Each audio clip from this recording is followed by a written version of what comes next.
Bisa ya? Oke.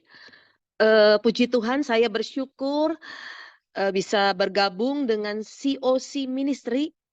Ini di mana ya? Di kota mana ya? Semarang, Bu. Oke. Cross of Christ Ministry.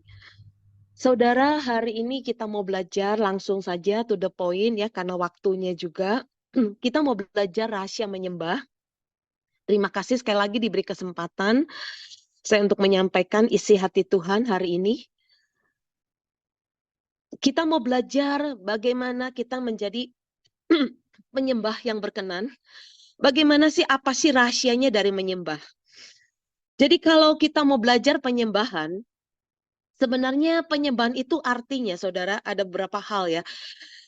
Yang saya alami sendiri, itu penyembahan itu seperti pernyataan cinta kita kepada Tuhan, penyerahan kita, penghormatan kita, percaya kita kepada Tuhan, dan bentuk pengabdian kita kepada Tuhan sampai ketaatan mutlak.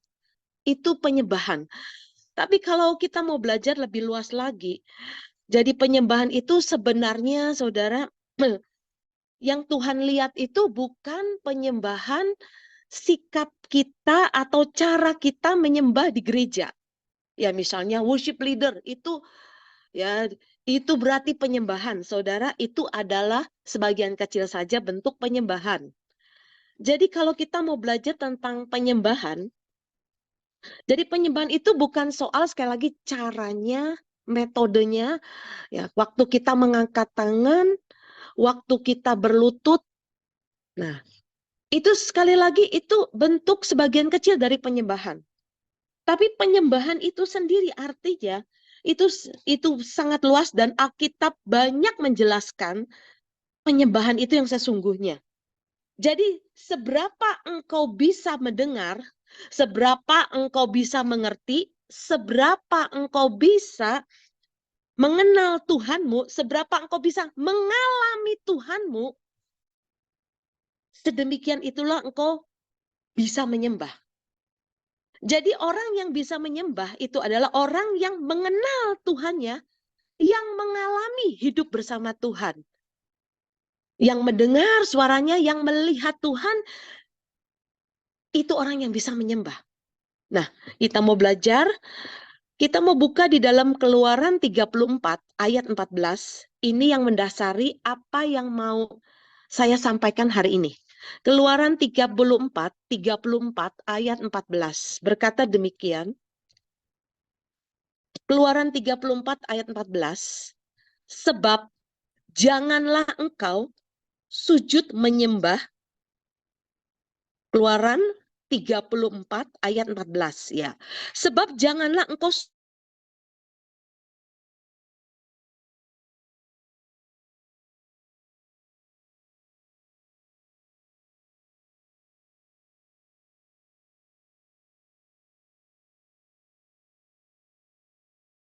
dalam bahasa Indonesianya. Artinya bagus sekali. Bu, nggak kedengaran, Bu. Bisa diulang, Bu. Iya. Sorry, tadi nggak Oke. kedengaran, Bu. Jadi Diulang. suara saya didengar nggak? Kurang Ya, kurang sudah. keras.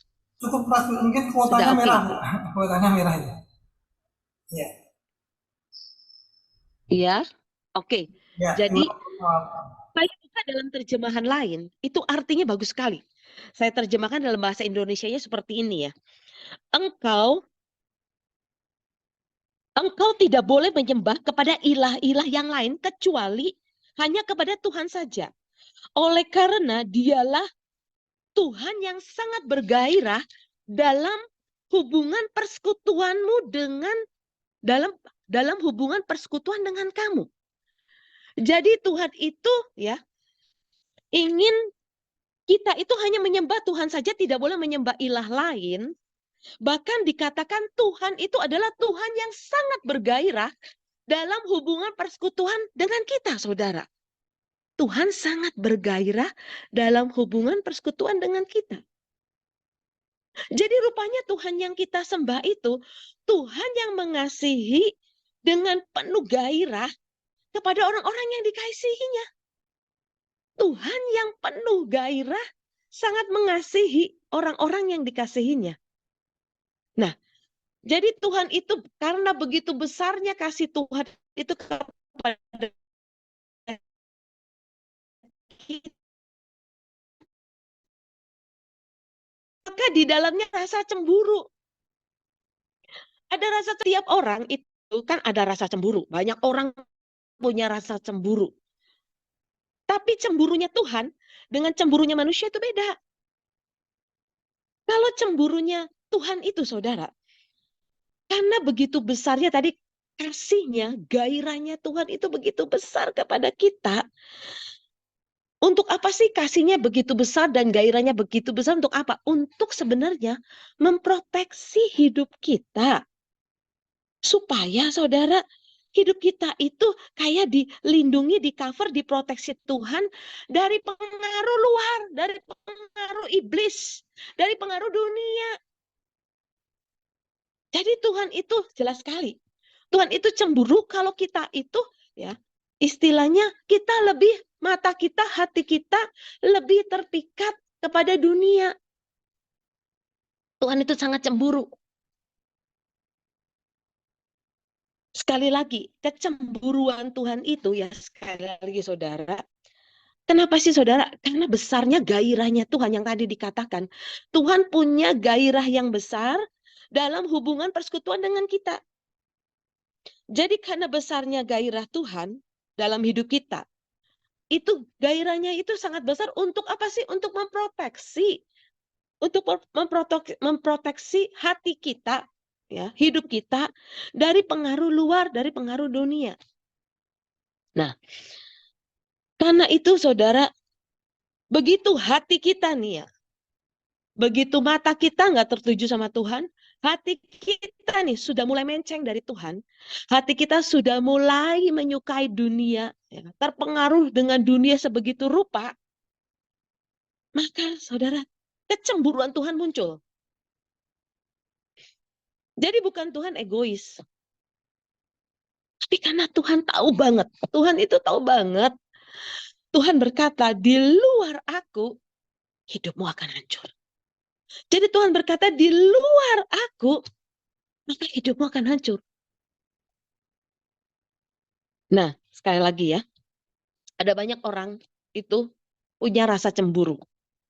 Orang berpacaran, ya, jatuh cinta, seringkali ya, pasangannya ada yang cemburu. Bahkan suami istri, sudah jadi suami istri aja bisa cemburu. Tetapi bedanya Tuhan itu, ya, Tuhan cemburunya sekali lagi memproteksi kita dari pengaruh dunia. Tapi kalau cemburunya manusia, karena egonya manusia.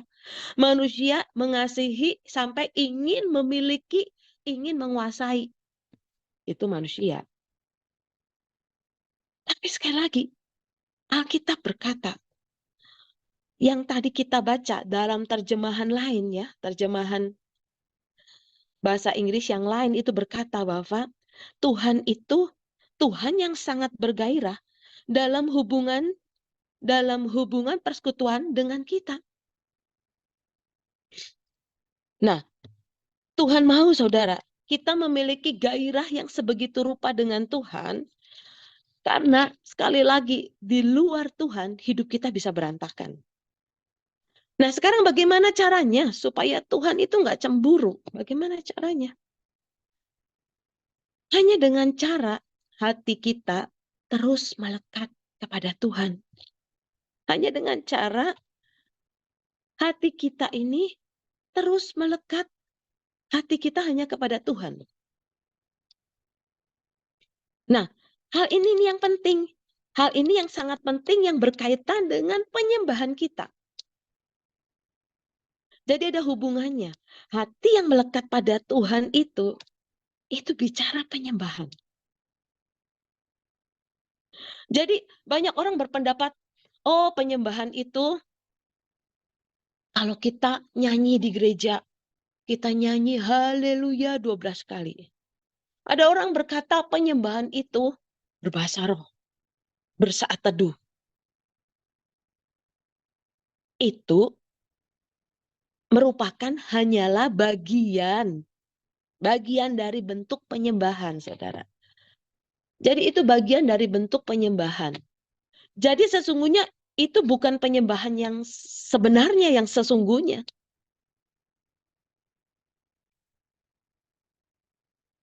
Penyembahan yang Tuhan inginkan, yang Alkitab katakan, itu lebih daripada sekedar kita menyanyikan lagu penyembahan. Lebih daripada sekedar kita berbahasa roh. Jadi penyembahan itu bicara, saudara, bagaimana sikap hati kita kepada Tuhan. Sikap hati yang bagaimana? Sikap hati yang terus-menerus melekat kepada Tuhan. Nah, jadi kalau saya mau simpulkan definisi dari penyembahan itu, jadi penyembahan itu sebenarnya merupakan suatu sikap hati yang terus-menerus menyatakan rasa kasih kita kepada Tuhan, yang menyatakan terus-menerus rasa cinta kita kepada Tuhan, dengan melekatkan hati kita hanya kepada Tuhan. Itu penyembahan. Sikap hati kita yang menyatakan, ya, sikap hati kita yang terus-menerus menyatakan rasa kasih kita kepada Tuhan. Rasa penyerahan kita kepada Tuhan, cinta kita kepada Tuhan, dengan melekatkan hati kita hanya kepada Tuhan, tidak kepada yang lain. Itu penyembahan. Nah, kita mau belajar ya, lebih dalam lagi arti dan contoh dari penyembahan. Kita mau belajar rahasia menyembah. Kita buka dalam Kejadian 22 ayat 1 sampai dengan 5.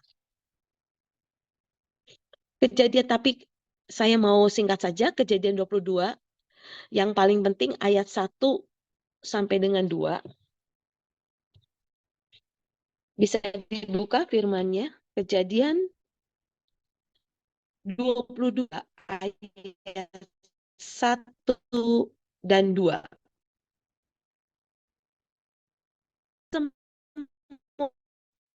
Setelah Abraham, ya, Allah mencoba Abraham, ia berfirman kepadanya, ya, Abraham, lalu sahutnya, ya Tuhan.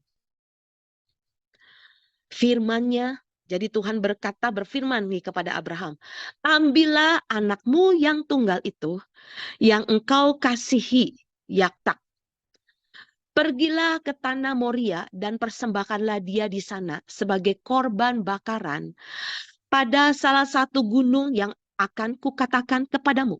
Nah, ternyata kata di mana anakmu yang tunggal itu yang engkau kasihi, yakni Ishak. Nah, kata yang engkau kasihi, ada terjemahan lain menyebutkan seperti ini. Whom you love so much. Jadi, yang engkau sangat kasihi. Jadi bukan hanya engkau kasihi, ya.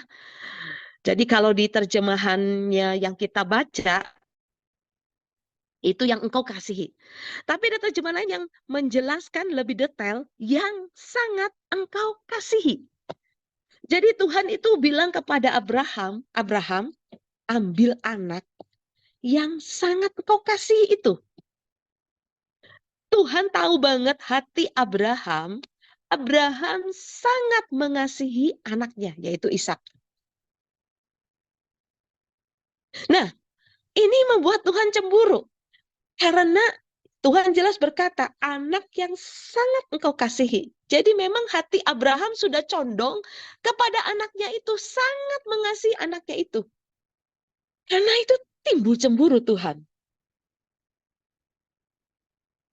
Jadi begitu juga kalau hati kita ini mulai condong, hati kita lebih mengasihi sesuatu yang lain di luar Tuhan, ya bisa kita mengasihi seseorang, mengasihi sesuatu yang lain, pokoknya di luar Tuhan, Tuhan itu cemburu. Kalau kita lihat ya, secara manusia sebenarnya, kita bisa mengerti. Bayangkan kelahiran Ishak itu kelahiran yang sangat ditunggu-tunggu. Kelahiran Ishak ini yang menjadi, ya, Abraham percaya janji Tuhan menjadi penerus generasi, menjadi penerus generasinya sudah ditunggu-tunggu sekian lama oleh Abraham sampai Abraham suntuk umurnya baru lahir Ishak. Maka secara otomatis Abraham itu, ya secara otomatis Abraham hatinya itu memang condong kepada Ishak, kepada anak yang sangat dikasihinya itu. Nah, ini yang membuat Tuhan cemburu. Sehingga kecemburuan Tuhan itu mengeluarkan suatu perintah. Perintahnya apa, saudara? Keluarlah perintah di mana untuk menguji Abraham. Tuhan pengen tahu hati Abraham. Diujilah hati Abraham. Tuhan berkata, pergi ke tanah Moria. Persembahkanlah Ishak di sana sebagai korban persembahan. Nah, kalau saudara baca, yuk kita terusin lagi. Itu di dalam Kejadian 22. Lanjut. Bawahnya ya. Kejadian 22. Ayat 3, terusin ayat 3, iya. Keesokan harinya, pagi-pagi bangunlah Abraham, ia memasang pelana keledainya, memanggil 2 orang bujangnya beserta Ishak anaknya. Ia membelah juga kayu untuk korban bakaran itu, lalu berangkatlah ia dan pergi ke tempat yang dikatakan Tuhan. Lanjut. Ia belah kayu untuk korban bakaran. Kata Abraham kepada kedua bujangnya, tinggallah kamu di sini. Dengan keledai ini, aku beserta anak ini akan pergi ke sana. Perhatikan kata ini. Kami akan sembahyang. Sesudah itu kami kembali kepadamu. Perhatikan kata kami akan sembahyang. Nah, dalam terjemahan yang lain, kata sembahyang ini ya sebenarnya bukan sembahyang. Dalam bahasa aslinya itu menyembah. Jadi Abraham mau pergi menyembah Tuhan, to worship. Jadi bukan sembahyang. Nah, jadi kalau kita lihat Abraham pada waktu itu sebenarnya tidak sedikit pun, maksud saya tidak sedikit pun hatinya itu meragukan firman Tuhan. Abraham taat. Waktu sampai di puncak Gunung Moria itu, waktu mempersembahkan Ishak, sebenarnya itu gambaran Tuhan sendiri ya. Alkitab berkata itu tanpa paksaan loh. Ishak tidak merasa dipaksa atau Ishak tidak memberontak. Ishak tidak memberontak. Dan Alkitab berkata, kemudian Ishak itu diikat dan dipersembahkan sebagai korban persembahan. Sebenarnya saudara, bapak dan anak ini, Abraham dan Ishak, itu adalah orang-orang yang tahu arti penyembahan. Sebenarnya itulah penyembahan yang sesungguhnya. Penyembahan yang sesungguhnya itu memberikan yang terbaik. Memberikan yang paling baik dari hidup kita. Itu persembahan, itu penyembahan. Memberikan yang paling terbaik dalam hidup kita. Itu penyembahan. Jadi sebenarnya penyembahan itu adalah proses seumur hidup dalam hidup kita. Dalam hidup sehari-hari kita. Masalah yang kita hadapi, ujian yang kita hadapi. Sikap hati kita itu yang dilihat Tuhan. Sikap hati kita, ketaatan kita, memberi yang terbaik pada Tuhan, penyerahan kita, percaya kita penuh pada Tuhan. Itu penyembahan kita sesungguhnya. Itu yang dimaksud penyembahan itu sebenarnya seperti itu, saudara. Jadi bukan sekali lagi, bukan soal kita berlutut, bukan soal kita mengangkat tangan. Itu bagian kecil dari penyembahan. Jadi menyembah itu adalah semakin kita dekat dengan Tuhan, semakin engkau berjalan dengan Tuhan, semakin engkau bergaul dengan Tuhan, semakin engkau intim, tadi dikatakan keintiman oleh worship leader kita, semakin kita intim dengan Tuhan, mengerti hati Tuhan, semakin kita berjalan dengan Tuhan, semakin kita memberi yang terbaik kepada Tuhan. Itulah penyembahan kita. Yang terbaik, apa yang kau punya. Itulah penyembahan sebenarnya.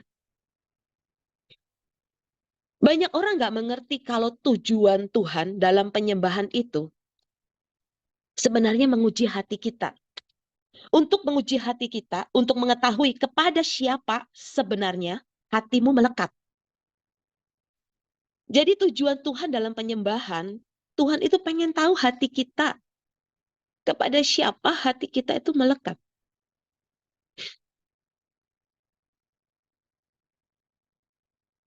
Apakah hati kita melekat kepada Tuhan? Ataukah hati kita melekat kepada yang lain? Mungkin hati kita bisa saja melekat kepada harta kita, kepada uang kita. Hati kita bisa melekat kepada apa? Bisnis kita, pekerjaan kita. Yang dipikirin kita, duit terus. Gimana cara supaya dapat duit banyak? Gimana kita utang kepada orang? Gimana supaya perusahaan kita, bisnis kita maju? Hati kita melekat kepada siapa? Tuhan berkata. Mungkin hati kita melekat kepada jabatan kita, kedudukan kita. Atau hati kita bisa saja melekat kepada apa? Anak kita. Atau melekat kepada istri kita, kepada suami kita. Atau melekat kepada orang tua kita. Hati kita bisa saja melekat kepada diri kita sendiri. Hati kita melekat kepada apa? Kepentingan kita sendiri. Padahal Tuhan itu selalu melihat hati kita dan kerinduan kita. Kerinduan Tuhan itu sebenarnya pengen banget melihat anak-anaknya punya hati yang hanya tertuju dan melekat kepada Tuhan. Sebenarnya itu Tuhan pengennya. Jadi kalau misalnya hati saudara, saudara melekat kepada yang lain, bukan pada Tuhan, itu masalah besar.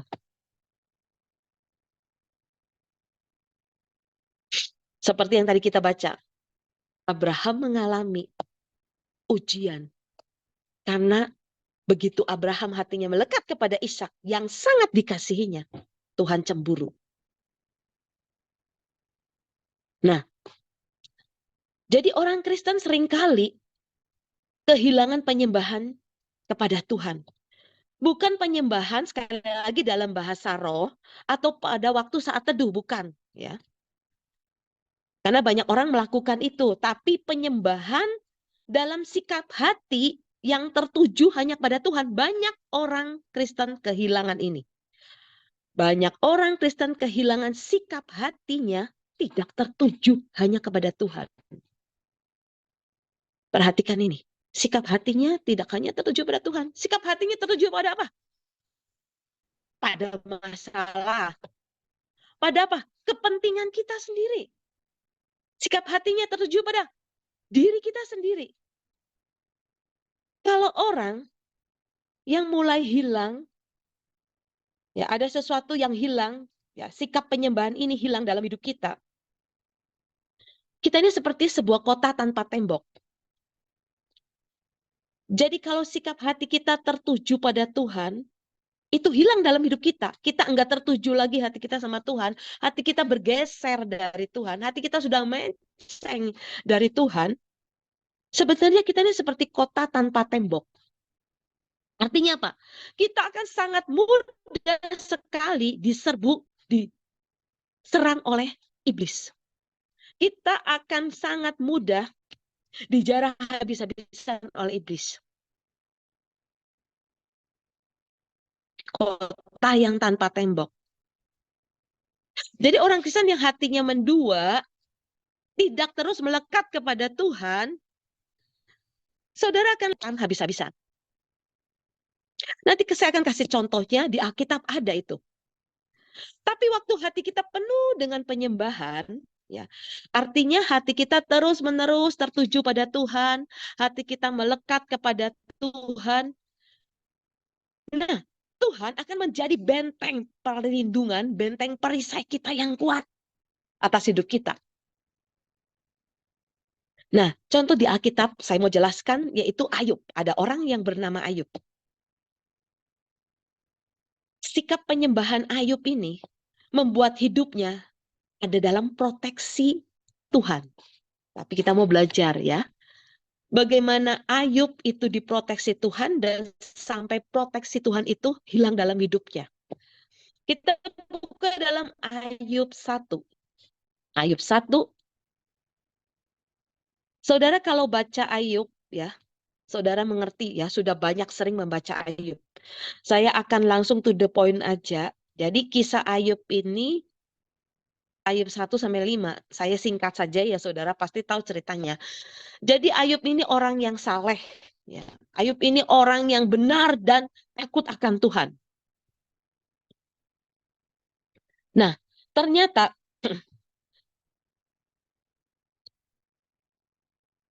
anak-anak Ayub ini, jadi Alkitab berkata di Ayub 1-5, anak-anak Ayub ini mengadakan pesta.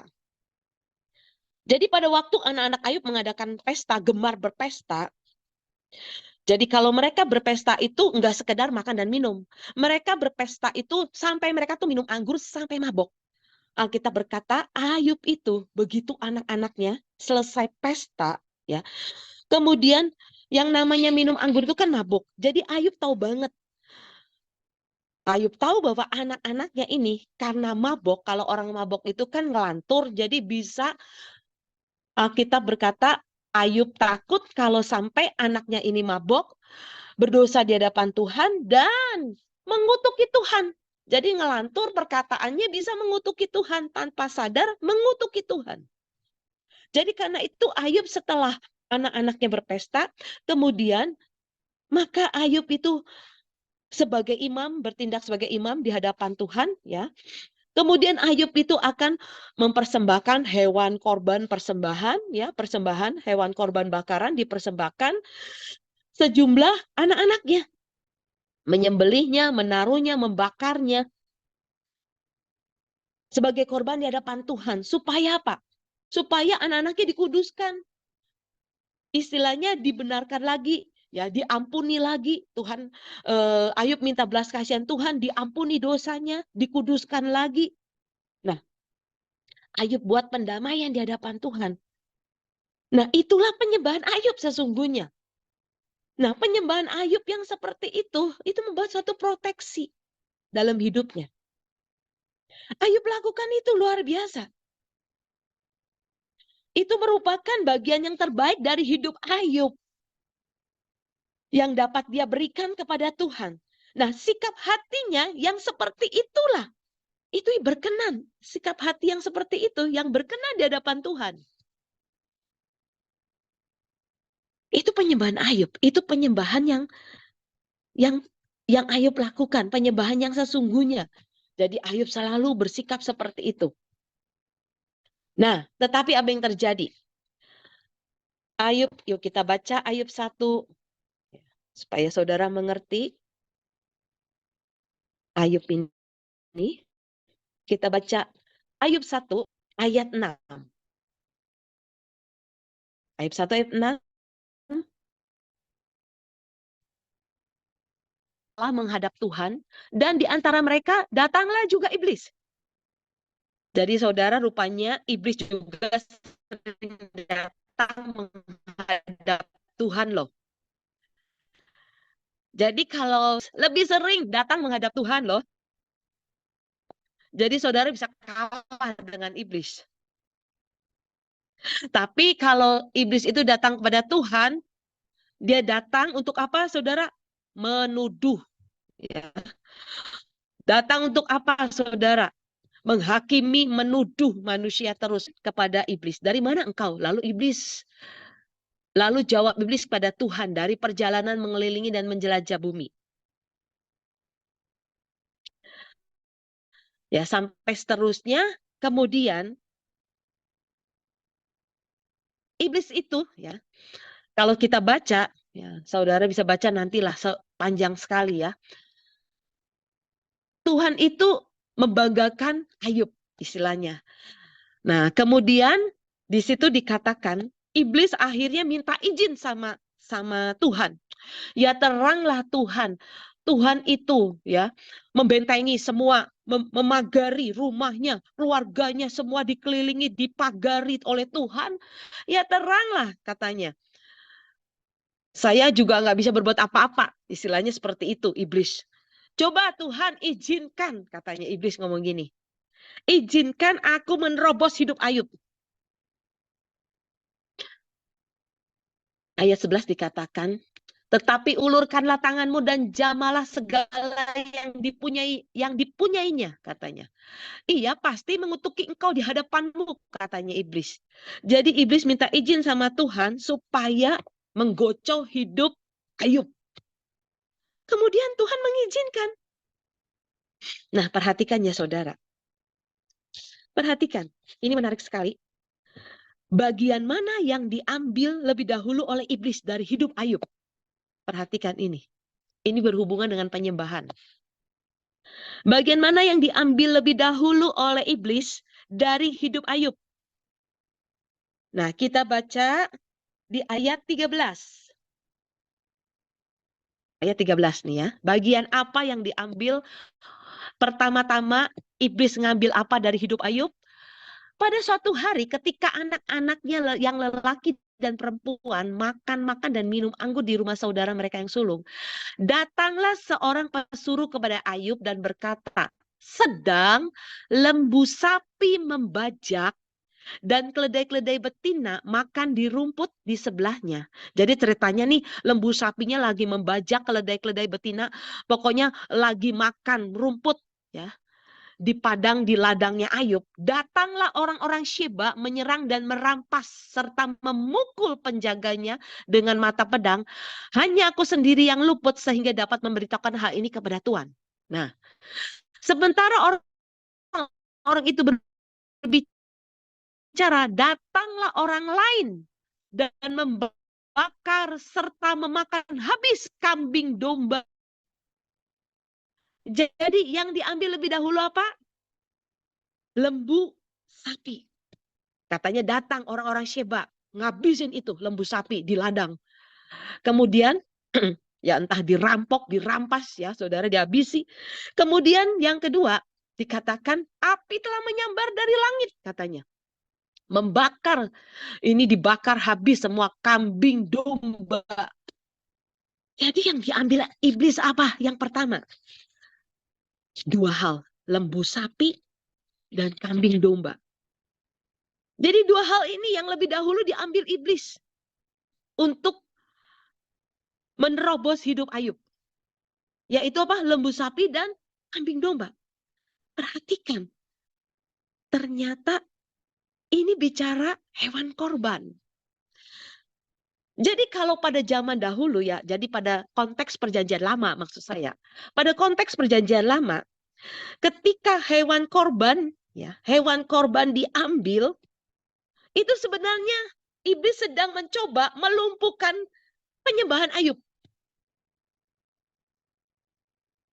Jadi iblis sedang melumpuhkan sarana yang dipakai untuk menyembah Tuhan.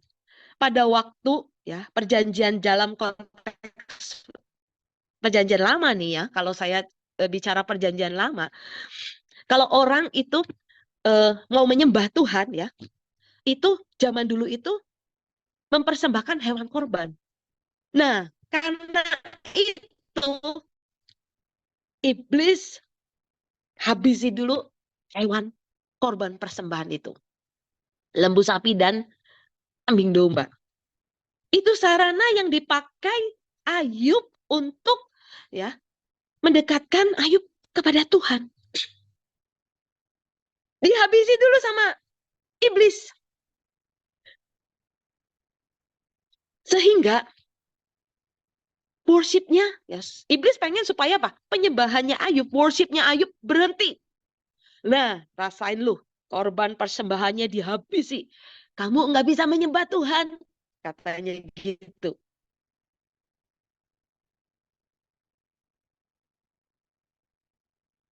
Jadi iblis tahu persis bahwa korban, ya, korban persembahan itulah yang membuat Ayub bisa melekat hatinya kepada Tuhan. Ayub bisa menyembah Tuhan. Sama halnya dalam hidup kita. Dalam hidup kita. Kalau iblis sampai berhasil merampas penyembahan kita kepada Tuhan, sehingga hati kita nggak bisa lagi melekat kepada Tuhan, sama artinya saudara sedang kehilangan hewan korban. Seperti yang dialami Ayub. Jadi, sama halnya dalam hidup kita. Jadi kalau hati kita melekat kepada harta, hati kita melekat pada bisnis, kepada seseorang, kepada siapapun, apapun, kita sedang dalam masalah besar. Artinya apa? Begitu hati kita melekat kepada harta kita, pada bisnis kita. Artinya apa? Iblis akan habisi harta kita. Iblis habisi bisnis kita. Supaya penyembahan kita berhenti. Iblis kalau misalnya ya, hati kita nih sayang banget sama anak kita. Kami pernah ngalami itu. Hati kita nih sangat sayang banget pada anak kita.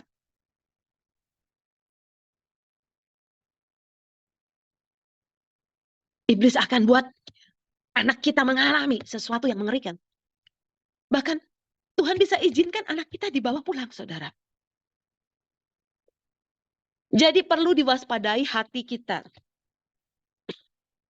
Perlu diwaspadai dalam kehidupan kita itu menjaga hati kita. Supaya hati kita tetap melekat kepada Tuhan. Karena itu sesungguhnya penyembahan kita. Penyembahan yang sesungguhnya adalah di mana hati kita terus-menerus melekat dan tertuju hanya kepada Tuhan. Di mana kita bisa mencurahkan kasih kita, cinta kita kepada Tuhan, dan hati kita hanya dilekatkan pada Tuhan. Ternyata pada kenyataannya, Tuhan itu berkata dalam hidup saya. Tuhan itu berkata bolak-balik, nak, begitu banyak anak-anakku yang hatinya tidak melekat kepadaku. Hatinya tidak melekat kepada Tuhan. Begitu banyak orang Kristen seperti itu, Tuhan berkata. Tuhan menangis dan Tuhan sedih sekali. Hatinya hanya melekat kepada dirinya sendiri, kepada kepentingannya sendiri. Di gereja aktif melayani.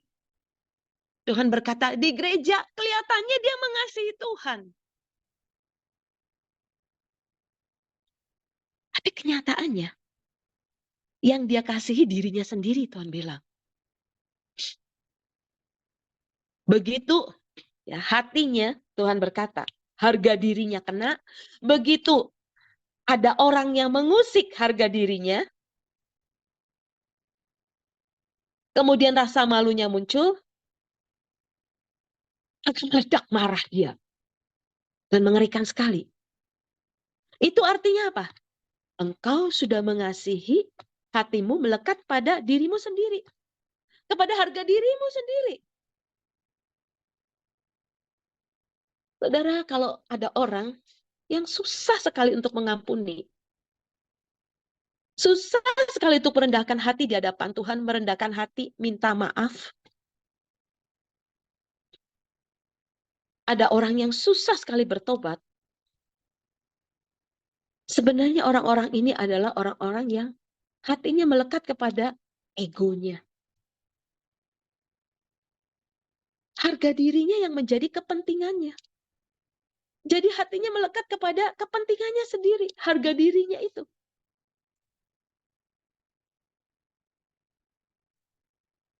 Karena penyembahan yang sesungguhnya adalah di mana kita meletakkan semua harga diri kita. Kita meletakkan semuanya di hadapan Tuhan. Hati yang berbalik, hati yang bertobat, hati yang kembali pada Tuhan. Hati yang mau dibereskan. Itu penyembahan sebenarnya. Jadi begitu banyak orang Kristen, kalau ditegur aja, kalau dikasih tahu itu salah, atau ya dimarahi lah istilahnya. Ditegur, banyak sekali tidak terima. Karena muncul apa? Rasa malunya. Muncul egonya. Muncul harga dirinya diusik. Harga dirinya kena. Tuhan berkata, hati orang itu melekat kepada dirinya sendiri. Pada kepentingannya sendiri, kepada egonya. Banyak orang seperti itu, saudara. Saya dulu mengalami seperti itu. Betapa sombongnya hati saya, keras hatinya saya. Saya belum bisa mengampuni mertua saya. Belum bisa mengampuni suami saya. Sampai di satu titik Tuhan izinkan banyak perkara yang mengerikan terjadi dalam hidup saya. Nanti saya saksikan setelah saya sampaikan semua ini. Nah, sekali lagi, karena banyak orang rupanya hatinya sudah enggak melekat, enggak berpaut pada Tuhan. Hatinya melekat pada dirinya sendiri dan melekat kepada segala kepentingannya. Nah, Ayub mengalami. Pada saat dia dirampas, diambil, yes, diambil hewan korbannya, yang dapat hewan korbannya ini, yang dapat membawa dia mendekat kepada Tuhan, diambil, maka berhentilah sacrifice-nya. Berhentilah worship-nya kepada Tuhan. Yuk kita baca nih selanjutnya. Kita baca di ayat 17.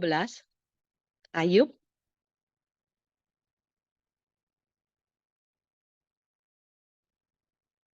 Ayub 1 di ayat. Sementara orang itu berbicara, datanglah orang lain dan berkata, orang-orang Kasdim membentuk 3 pasukan lalu menyerbu unta-unta. Perhatikan ya. Setelah hewan korbannya dirampas, ya, penyembahan kepada Tuhannya dirampas, ya, berhenti nih penyembahannya Ayub. Kemudian apalagi yang dirampas ya? Unta-untanya dirampas. Unta-unta ini bicara hewan bebannya ya. Kemudian memukul penjaganya dengan mata pedang. Hanya aku sendiri yang terluput hingga dapat memberitakan hal itu kepada Tuhan. Nah, jadi sekali lagi, setelah tadi hewan korbannya dirampas, hewan bebannya dirampas, hamba pelayanannya ya, pegawai-pegawainya juga, semua kena semua, dihabisi oleh iblis. Nah, sebenarnya apa sih bicara apa ini? Hewan korban ya, hewan beban juga hewan beban dirampas. Ini bicara apa? Usaha bisnisnya hilang semua, dihabisin semua. Saudara, saya pernah ketemu dengan orang, hidupnya habis semua. Itu yang namanya modalnya, yang namanya bisnisnya, usahanya dihabisi sebegitu rupa. Udah dihabisin, dia kena lagi yang namanya, aduh saya lupa tuh namanya apa tuh. Istilahnya itu perusahaan keramik, orang-orang desa sekitarnya benci dan menghabisi perusahaan keramik ini. Sampai dibawa masuk pengadilan. Saya nama istilahnya lupa ya. Pokoknya intinya sampai dia itu pabriknya semua udah masuk ke pengadilan ya. Dia udah nggak tahu lagi katanya cara gimana untuk menebus mengambil pabriknya itu.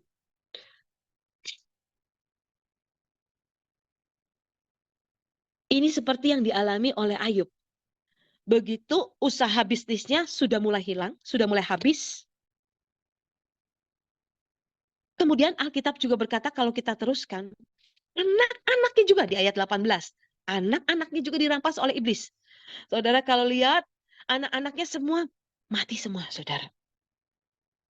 Jadi ketika ya korban worshipnya, itu semua lembu sapinya dihabisi semua. Apa yang terjadi? Bisnisnya juga, keluarganya juga hancur berantakan semua. Dan kalau saya lihat Ayub ini, hidupnya seperti sebuah kota tanpa tembok. Seperti sebuah kota tanpa tembok lagi artinya apa? Diserbu, dijarah habis-habisan. Saudara, saya berdoa jangan sampai di hidup kita hati kita melekat kepada yaitu yang bukan dari Tuhan. Artinya hati kita melekat sama bisnis kita, sama apa saja di luar Tuhan, sehingga iblis itu bisa menyerang kita. Kita seperti kota tanpa tembok. Kita dijarah habis-habisan. Tapi ada satu hal yang ajaib. Kita terusin baca di ayat 20. Ya. Ini ajaib bagian yang terbaik dari hidup Ayub. Maka berdirilah Ayub, lalu mengoyakkan jubahnya dan mencukur kepalanya dan menyembah. Sujudlah ia dan menyembah. Tiba-tiba hati Ayub itu ya, datang kepada Tuhan. Sujud menyembah kepada Tuhan. Saudara, iblis boleh lumpuhkan semua. Bisnis kita, keluarga kita, hubungan suami istri. Iblis bisa lumpuhkan apa saja. Tiba-tiba kita di PHK dari pekerjaan. Iblis bisa lumpuhkan apa saja. Supaya kita nggak bisa menyembah Tuhan lagi. Kita nggak bisa dekat lagi kepada Tuhan. Penyembahan kita, worship kita supaya berhenti. Sacrifice kita supaya berhenti. Iblis bisa lumpuhkan semua itu. Tetapi saya mau berkata. Tuhan berkata. Balik nak. Datang sujud menyembah kepada Tuhan. Sekalipun sarana korban penyembahannya dihabisi iblis, tapi saya melihat hati Ayub itu, dia sujud menyembah kepada Tuhan, mengoyangkan jubahnya dan sujud menyembah kepada Tuhan. Dia datang kepada Tuhan. Nah, saya mau bagian ini yang harus saudara perhatikan. Apapun yang terjadi di hidup saudara, saya mau berkata, saudara, sekalipun kau sekarang dalam pergumulan, dan kau belum melihat janji Tuhan, sekalipun yang dilihat dengan matamu, semuanya nggak mungkin. Saya mengalami itu, saudara. Sekalipun ada banyak tantangan, bahkan iblis berusaha membuat anak kita jatuh sakit, anak kita kena narkoba, atau hubungan kita di ujung tanduk perceraian, sekalipun iblis buat itu supaya sekali lagi penyembahan kita berhenti, worship kita berhenti, sacrifice kita sudah tidak naik lagi di hadapan Tuhan. Tapi perhatikan dalam hidup kita. Jangan sampai itu membuat iman kita goyah. Jangan sampai itu semuanya menjadi goyah. Makanya Alkitab berkata, jagalah hatimu dengan segala kewaspadaan. Karena dari situ terpancar kehidupan. Amsal berkata, jaga hati kita. Jagai baik-baik, katanya. Karena itu menentukan hidup kita di depan. Karena itu yang memancarkan kehidupan. Jadi kalau hati kita tidak melekat kepada Tuhan, hati kita sudah goyah dengan semua keadaan yang tadi saya katakan, yang iblis bikin menggocok hidup kita, menghabisi kita, hati kita sudah tidak melekat lagi kepada Tuhan, maka yang keluar bukannya kehidupan, tetapi kutuk. Jangan sampai yang terpancar bukan kehidupan, tapi yang terpancar apa? Kutuk. Yang terpancar apa? Kematian. Itu mengerikan sekali. Saya punya seorang teman sahabat di kota lain. Tuhan izinkan suaminya itu selingkuh. Bahkan jelas sekali HP-nya, dan akhirnya suaminya terang-terangan di depan istrinya ini. Sangat sakit, menurut saya sangat sakit. Tapi saya berkata, wanita ini sudah di titik dia berkata, Bu, saya sudah tidak bisa berdoa. Saya sudah tidak bisa menyembah kepada Tuhan. Bayangkan, sacrifice-nya terhenti, worship-nya berhenti. Itu memang yang iblis mau, saudara. Dia berkata, Bu, saya sudah nggak bisa lagi membaca Alkitab. Saat teduh saya semuanya hancur. Rasanya udah apatis, pesimis katanya. Kemudian saya ajak dia terus. Saya doakan, saya video call. Ayo doa bareng. Ayo patahkan semuanya. Ayo hatimu kembali kepada Tuhan.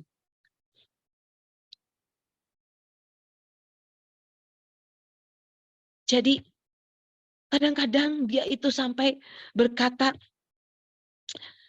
kita nggak sadar, saudara, kalau kita udah mengalami seperti itu, nggak sadar ucapan mulut kita mengeluarkan kutuk.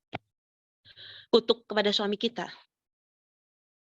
Kutuk kepada anak kita. Kutuk kepada hal apa. Tapi sekali lagi Tuhan katakan, datang kepada Tuhan, sujud menyembah. Nah, rupanya belum tuntas.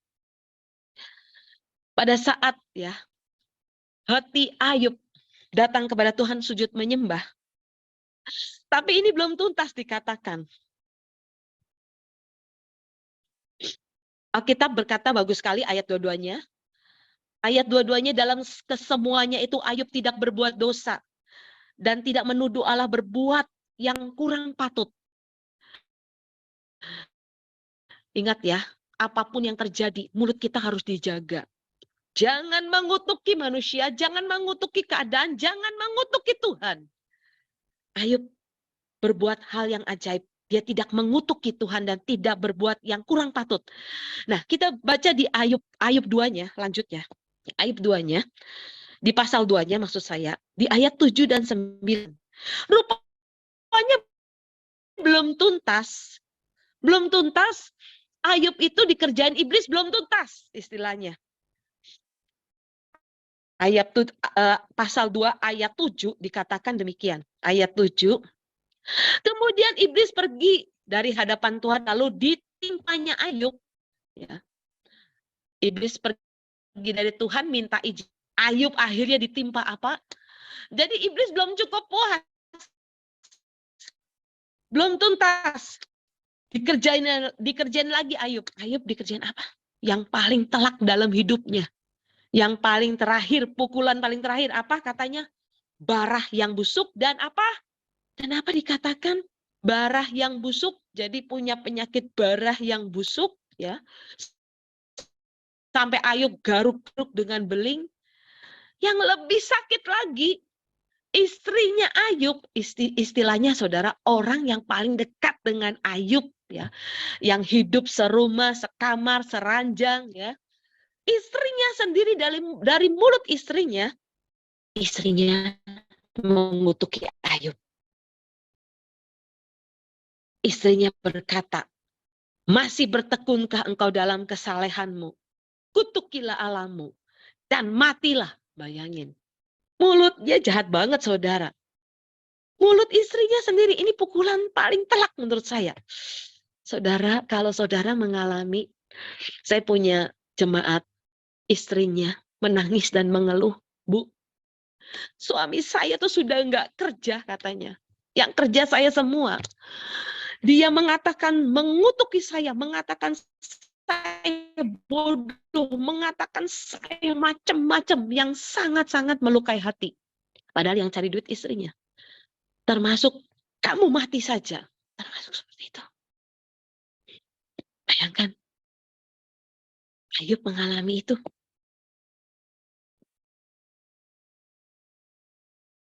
Ini merupakan ujian yang paling mengerikan buat Ayub. yang Ayub alami. Walaupun Ayub berkata, engkau berbicara seperti perempuan gila. Apakah kita mau menerima yang baik dari Allah, tetapi tidak berbuat dosa dengan bibirnya? Luar biasa Ayub. Saya bersyukur, ya. Alkitab itu tidak mengatakan ketika Tuhan memulihkan Ayub, Ayub menceraikan istrinya dan mengambil perempuan lain. Tidak, saudara. Kita nggak menulis itu loh.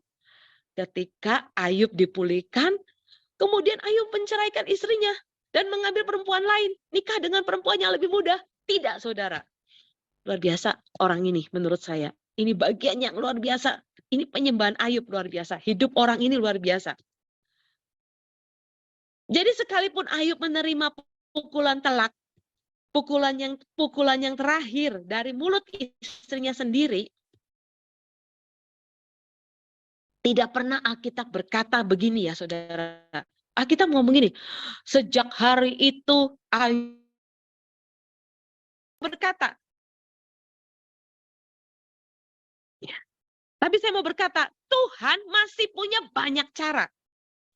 Tuhan masih punya cara untuk memberkati kita, untuk memulihkan hidup kita.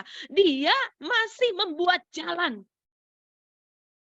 Tuhan membuat jalan bagi Ayub. Dan Tuhan yang sama membuat jalan dalam hidup kita. Jadi sekalipun hidup kita dihabisi, kita udah nggak punya lagi korban yang harus dipersembahkan untuk mendekatkan kita pada Tuhan. Tuhan masih punya cara, percayalah. Tuhan punya banyak cara memulihkan kita. Tuhan tidak pernah menyerah dalam hidup kita. Percayalah saudara. Tuhan tidak pernah menyerah dalam hidup kita. Tuhan selalu membuat jalan di saat tidak ada jalan. Itu lagunya saudara. Nah, apa yang terjadi kalau saudara baca di ayat-ayat, di pasal-pasal terakhir maksud saya. Tuhan punya cara memaksa 3 temannya membawa hewan korban persembahan diberikan kepada Ayub. Nah, korban persembahan ini diberikan kepada Ayub, itu yang membuat worship Ayub dipulihkan. Penyembahan Ayub dipulihkan kembali. Worship Ayub dipulihkan kembali, sacrifice-nya dipulihkan kembali. Dan Tuhan berkenan. Nah, saudara,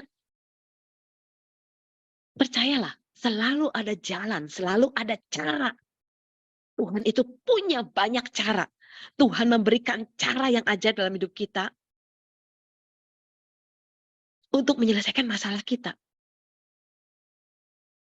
Jadi kalau saudara perhatikan, kalau ujian dan proses Tuhan selesai, maka semuanya akan berjalan normal. Dan akan ada banyak hal yang terbuka dengan sendirinya. Jadi kita harus lalui ujian dan proses itu. Kita harus lewati ujian dan proses itu.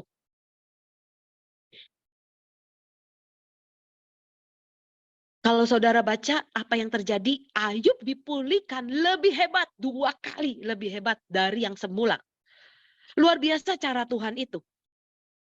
Nah, saya mau share yang saya alami dalam hidup kami ya. Saya dan suami saya Pak Petrus. Jadi setiap orang itu punya bagian masing-masing, punya proses ujian yang harus dilewati masing-masing, setiap orang berbeda. Setiap kita punya ujian, punya proses ya yang harus dilewati. Berbeda, setiap orang berbeda. Punya bagian masing-masing berbeda. Nah, saya mengalami di mana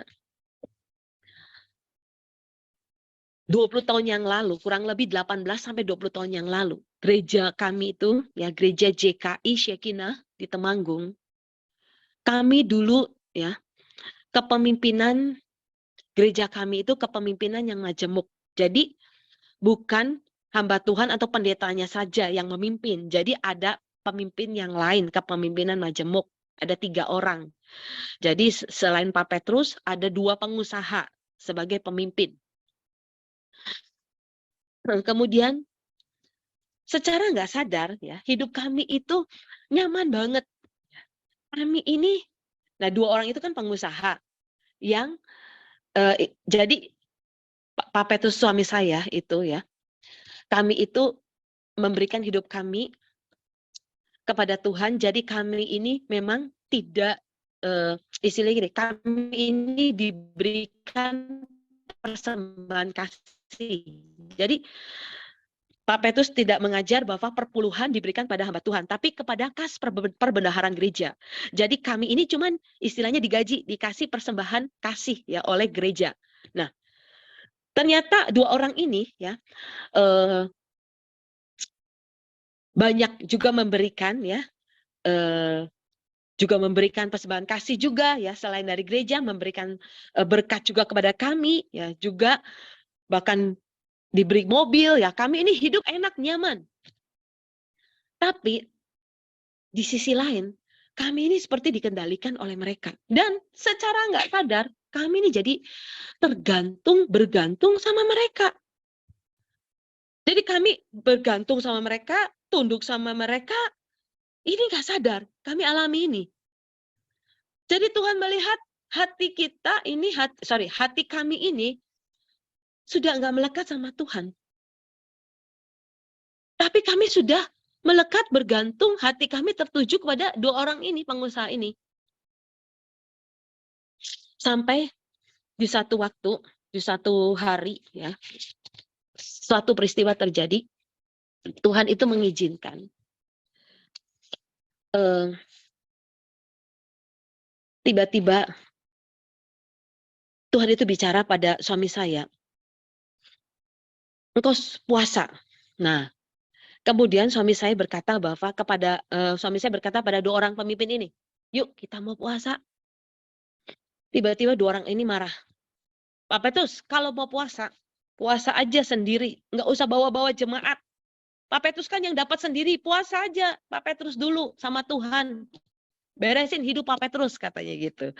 Ya, jadi 2 orang ini yang mengatur hidup kami. Kalau bisa dari 2 orang ini, pokoknya Pak Petrus itu tiap ibadah harus datang. Ibadah sekolah minggu datang, ibadah kebaktian bahasa Jawa datang, ibadah youth datang, ibadah apapun harus datang gitu. Nah, karena mereka ini pengusaha, jadi istilahnya, maaf kata ya, lu udah digaji, lu udah dikasih duit nih, kamu harus kerja ini, kerja itu, semuanya dikerjakan gitu. Nah, kemudian dari situ kita berpuasa. Terutama Papa itu tuh berpuasa. Di situ mereka sudah mulai nggak suka kepada kami. Ketika kami berpuasa 40 hari, tiba-tiba Tuhan itu menyuruh, nak, engkau berpuasa 40 hari untuk engkau bertobat, beresin hidupmu, balik ke Tuhan, hatimu melekat kepada siapa, Tuhan berkata. Hatimu itu, Tuhan bilang, mata hatimu tertuju kepada siapa, engkau takut kepada manusia, lebih takut kepada manusia daripada aku, Tuhan berkata.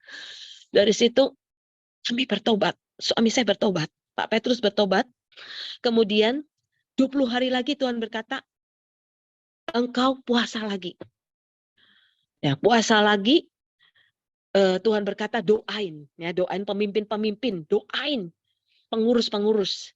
Kemudian setelah 60 hari tiba-tiba Tuhan berkata, nak, 40 hari lagi diselesaikan 100 hari.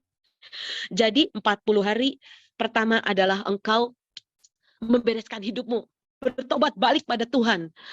20 hari engkau berdoa untuk pengurus, untuk gerejamu, dan yang 40 hari lagi engkau menggotong jemaat. Jadi 100 hari genap berpuasa, dan ajaibnya kita nggak menghitung, itu bisa pas tepat hari Pentakosta, kenaikan Tuhan Yesus. Pas banget, luar biasa. Nah, dan apa yang terjadi kemudian, Tuhan juga izinkan kita ya menerima, sudah tidak oleh mereka, kita diberi PK yang sangat minim. Satu hari salah seorang dari mereka bicara begini, Cilinda, 1 bulan habis berapa katanya. Mulanya orang ini tanya kepada suami saya, Pak Petrus, berapa sih sebulannya? Tapi ketika Pak Petrus diam aja. Saya tahu hatinya sakit sekali, hatinya susah sekali. Kemudian dia bilang kepada saya, orang itu bilang kepada saya, Cilinda, Cilinda kan yang ngurusin rumah tangga, kebutuhan sehari-hari tahu kan. Coba sebulan habis berapa? Saya nggak bisa bicara. Saya nangis di dalam. Saya berkata, Tuhan, saya bertobat. Hidup saya tidak bergantung pada manusia. Bukan bergantung pada persembahan kasih. Bukan bergantung pada gaji, pada PK. Hidup saya bukan bergantung pada itu, saya bilang. Hidup saya bergantung pada Tuhan. Hanya melekat pada Tuhan hati saya. Di situ saya nangis. Kemudian dia menyebut, 2 juta kan cukup zaman itu ya, 2 juta saudara. Dan apa terjadi? Kita diberi setiap bulan 2 juta sampai habis tabungan kami. Habis. Rumah kontrak, nggak punya mobil, kita dikasih persembahan sangat ngepas banget. Tuhan izinkan kita dihabisi semuanya. Tapi apa yang terjadi? Tuhan punya banyak cara. Tuhan itu ajaib. Kita nggak perlu membela. Tiba-tiba apa yang terjadi? Salah satu dari mereka pengusaha ini meninggal. Dalam usia muda 42 tahun. Pengusaha ini berkata begini kepada Pak Petrus sebelum meninggal. Coba Pak Petrus, saya enggak kasih itu persembahan buat gereja ini. Pembangunan, waktu itu pembangunan gereja. Saya mau lihat itu. Waduh, hari itu Pak Petrus bisa berkata, Tuhan ampuni hambamu ini. Terus Pak Petrus bilang gini, kok hati-hati mulutmu. Hati-hati kata Pak Petrus suami saya. Tuhan yang bisa bangun gereja ini. Dan benar saudara, berapa hari kemudian orang ini tiba-tiba mendadak sakit jantung dalam keadaan koma. Dan akhirnya dia meninggal dalam usia yang muda 42 tahun.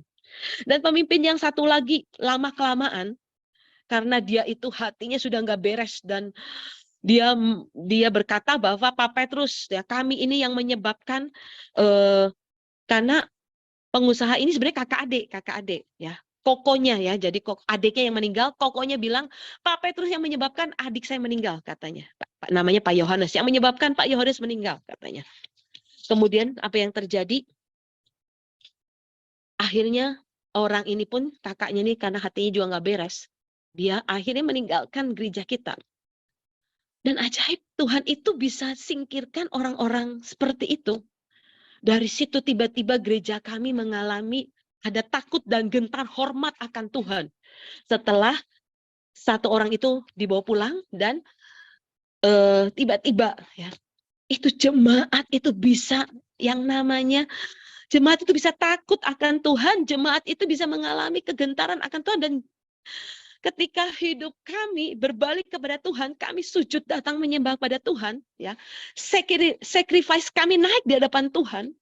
Penyembahan kami, worship kami naik di hadapan Tuhan. Hidup kami benar di hadapan Tuhan, kami takut akan Tuhan. Kami lebih takut kepada Tuhan daripada manusia. Dan apa yang terjadi? Tuhan membela. Dan Tuhan itu bisa kirim orang-orang yang lama, yang seperti itu, yang artinya nggak beres hidupnya. Tuhan kirim ganti orang-orang, anak-anak muda, pasangan muda yang ajaib. Mereka-mereka ini yang memberi hidupnya all out habis-habisan buat Tuhan. Sampai ada orang yang anak muda, dia berkata, Pak, waktu Bapak khotbah, tiba-tiba hati saya tuh digerakkan Tuhan. Saya mau mempersembahkan persembahan. Yang dia berkata, sebenarnya secara manusia, saya ini nggak sanggup dan saya nggak mau. Tapi Tuhan katakan harus dipersembahkan. Tiba-tiba anak muda ini mempersembahkan 500 juta untuk pembangunan. Kemudian ada lagi anak muda yang lain. Ada lagi. Sampai Tuhan itu juga mengizinkan kami. Tuhan berkata, Tuhan beri kesempatan. Semua perhiasan kami, tabungan kami dipersembahkan kepada Tuhan. Jadi kami nggak memiliki perhiasan sama sekali. Dipersembahkan untuk pembangunan gereja, untuk rumah Tuhan. Tapi saudara, apa yang terjadi? Sampai di titik waktu itu atap genteng pembangunan gereja yang sekarang terang ya. Saudara bisa lihat nanti di YouTube Shekinah ya. Shekinah Ministry, Shekinah kami. Gedung yang Tuhan beri, semua tempat ibadah yang kami beri, itu ajaib. Waktu pembangunan atap, gedung atap, tiba-tiba Tuhan bicara. Waktu itu ada orang yang memberikan kepada kami persembahan mobil. Tiba-tiba Tuhan itu bicara, nak persembahkan. Tuhan berkata, ini atap genteng dalam musim hujan. Butuh atap genteng. Engkau sebagai genteng, engkau sebagai atap. Engkau harus menjadi pemimpin yang mengcover, mengayomi jemaat.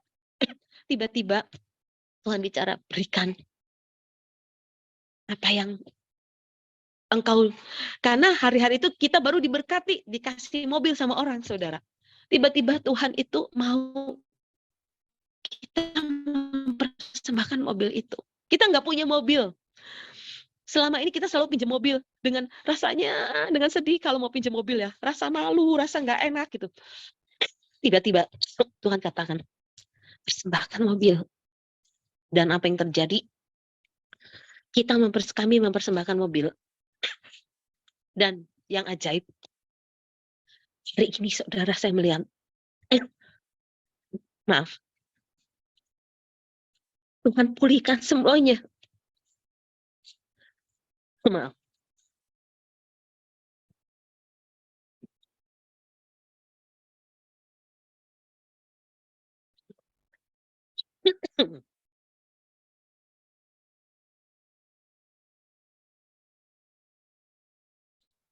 Tuhan kasih mobil.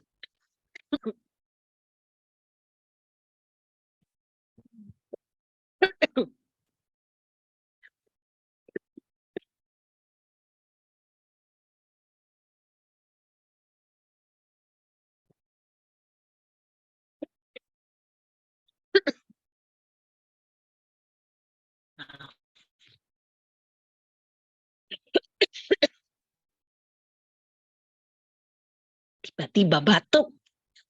Oke, saya rasa itu mungkin ada pertanyaan. Sambil break sebentar.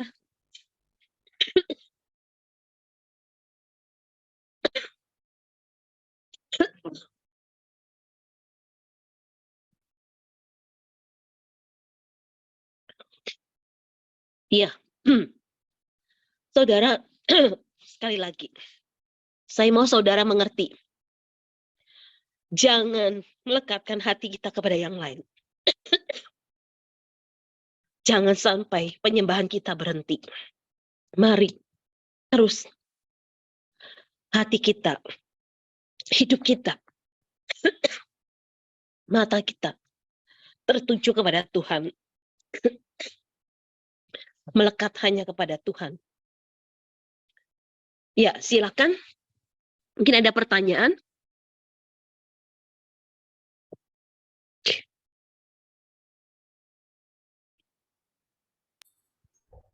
Baik, mungkin kalau itu ada pertanyaan atau apa yang bertanyakan. Ya, Pak Yanwar suaranya putus-putus Pak Yanwar. Ya, suaranya.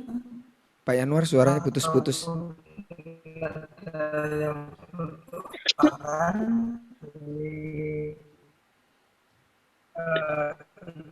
Pak Yanwar suaranya putus-putus ya. Suaranya putus-putus ya, enggak jelas. Pak Fran, gantiin aja Pak. Ini saya telepon. Saya mute ya. Ya, baik, mungkin signal dari Pak Yanwar kurang bagus. Mungkin ada yang mau bertanya begitu. Saya buka dulu ini ya, mute-nya saya buka dulu. Mungkin ada yang mau bertanya, silahkan bisa bertanya. Ya, sebentar kita akan Ya, sebentar. Ya, Oke. ya. Ya, sebentar ya. Silakan Ibu siapa Haryadi Wijaya ya. Silakan yang mengangkat tangan bisa dibuka mute-nya langsung. Nah, silakan. Terima kasih, Pak Fran. Ya, Shalom Bu Linda. Terima kasih untuk firman Tuhannya. Ada yang ingin saya tanyakan Bu Linda. Yang tadi Ibu jelaskan tentang penyembahan ya Bu ya. Kalau